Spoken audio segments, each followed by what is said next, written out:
The Mental Health Psychosocial Support Technical Working Group, the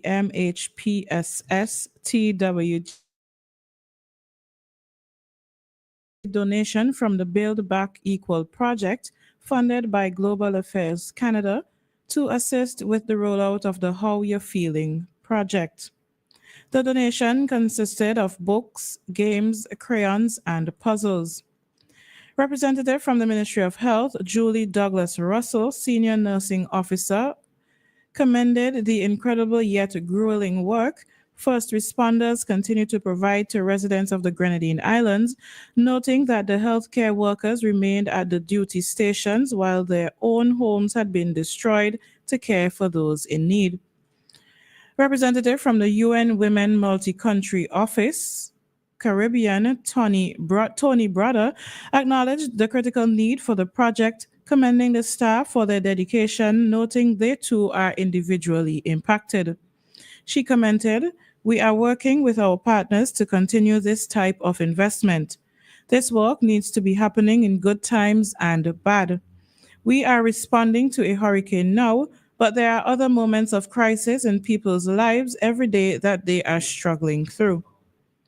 Post disaster mental health and psychosocial support are integral to helping individuals and communities recover from hurricanes as they support affected populations in regaining a sense of control and empowerment in their lives. Shelton Hooper, a 35-year-old farmer of Petty Bedell, was arrested and charged with the offense of attempted murder. According to police, on December 1st in Petty Bedell, Hooper committed an act which was more than merely preparatory to the commission of the offense of murder by chopping a 13-year-old student on the head with a cutlass. He appeared before the Kingstown Magistrate Court on December 9th, where he was arraigned and granted bail in the sum of $25,000 with one surety. Hooper was ordered not to have any contact with the complainant and to report to the Chateaubelair police station every Monday and Thursday between 6 a.m. and 6 p.m.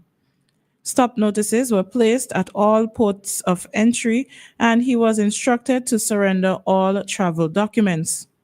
The matter was adjourned and transferred to the Serious Offences Court for January 9th, 2025. Dawn Jacobs, a 34-year-old tourism, sorry, let's take that again.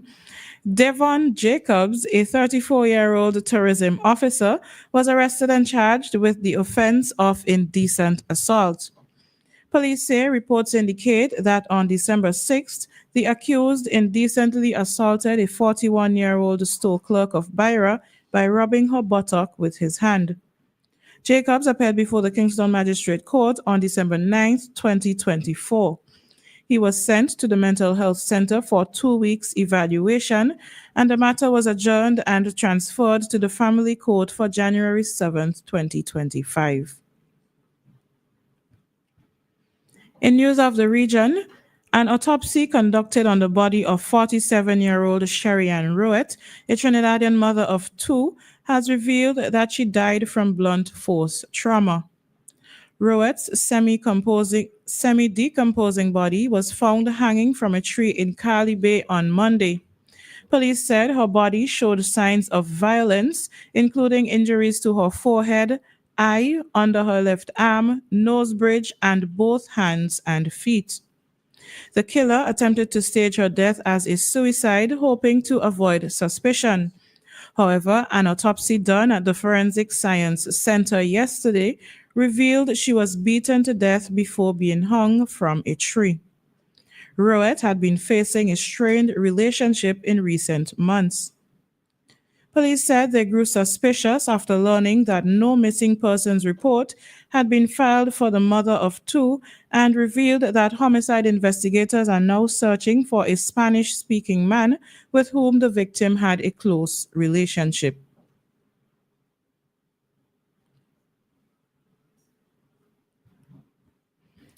A 31-year-old woman has been arrested and charged in St. Croix for assault and child abuse after her son's high school made an emergency call to the police. According to the U.S. Virgin Islands Police Department, the 911 emergency call center received a child abuse complaint from the John H. Woodson Junior High School on December 4th, prompting their investigations. A detective from the Domestic Violence Unit assigned to investigate the matter made contact with the victim, who indicated he was strangled by a family member. The victim said he was unable to breathe at the time and had visible injuries to the neck as a result of the strangulation. Providing a statement upon being contacted, Derrima admitted to putting her hand around the victim's throat, but indicated it was only to keep him under control. She was charged with second-degree assault, an act of domestic violence, with additional charges of child abuse and simple assault and battery. She was not given bail and was booked and remanded to the John Bell Correctional Facility pending her advice of rights hearing. In international news, the Taliban's refugee minister Khalil Haqqani was killed in a suicide bombing in the Afghan capital Kabul on Wednesday. Haqqani is the uncle of current Taliban Interior Minister Sirajuddin Haqqani, who leads the Haqqani Network, a division of the wider Taliban organization. A ministry spokesperson told CNN on Wednesday a suicide bomber disguised himself as a visitor to the Ministry of Refugees compound, detonating his bomb as Haqqani was signing paperwork, killing 6 other people. In 2011, the United States classified Khalil Haqqani as a specially designated global terrorist, offering a reward of up to $5 million for information related to him. He is also on the United Nations Security Council's 1988 sanctions list. And finally, in sports, the attorneys at law representing Barbados Pride captain Raymond Reefer have written to Cricket West Indies urging them to withdraw the charges against him on the grounds that he cannot now get a fair and impartial hearing.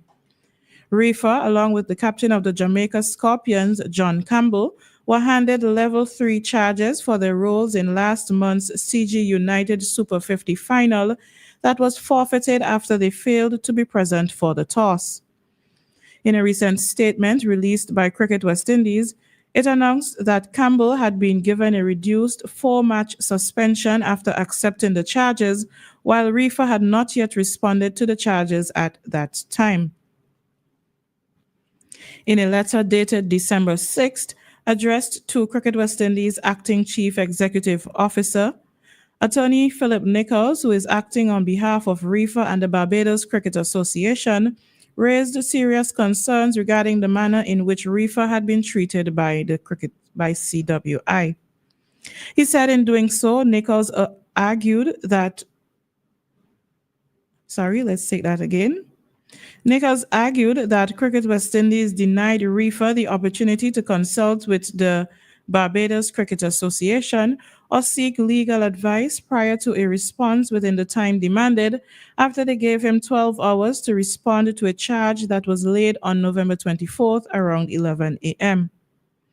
Nichols further took issue with the fact that while the charge against Reefer and Campbell had a recommended penalty of a ban for 7 matches, the final sanction imposed on Campbell was as a result of a plea agreement negotiated between Cricket West Indies and the West Indies Players Association. This has been WeFM's Midday News, and I have been your presenter, Dianna Cain. Join us again at 3 o'clock when we bring to you WeFM's 3 p.m. news. WeFM's Midday News came to you with the kind compliments of Courts St. Vincent Limited. Listen, I can't look at you anymore. You're just not picking up my signals. I've tried to fix things, but all I do is push your buttons. I don't think there's a remote chance of fixing this. I need clarity. I need to move on. Things can't stay static. So I'm moving on to a brand new flat screen smart TV from Quartz. It has more inches and really knows how to turn me on. Say goodbye to your old TV and hello to a new one from Quartz. I finally realized size does matter. Quartz.